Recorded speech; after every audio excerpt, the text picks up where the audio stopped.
In today's video, I am going to teach you how to duplicate tab in Google Chrome. Start by looking at the row of tabs at the very top of your Chrome window. Find the tab you want to copy. Make sure you select the correct one, especially if you have several tabs open that look similar. Next, place your mouse cursor directly over that tab. Then right-click on it.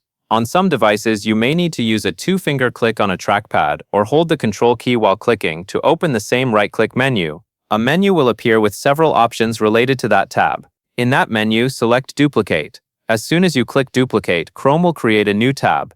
The Duplicate tab will appear next to the original tab, and it will load the same page. Give it a moment to finish loading, especially if the page contains a lot of content. If you want to keep both tabs organized, you can drag one of them left or right along the tab bar to place it where you want. You can also click between the two tabs to confirm you have both the original and the copy available. If the duplicated tab does not seem to match exactly, do not worry. Some websites refresh content, change based on location, or require a login again. In most normal browsing situations, however, duplicating a tab is a quick and reliable way to create a second copy of what you are viewing, and that is all there is to it.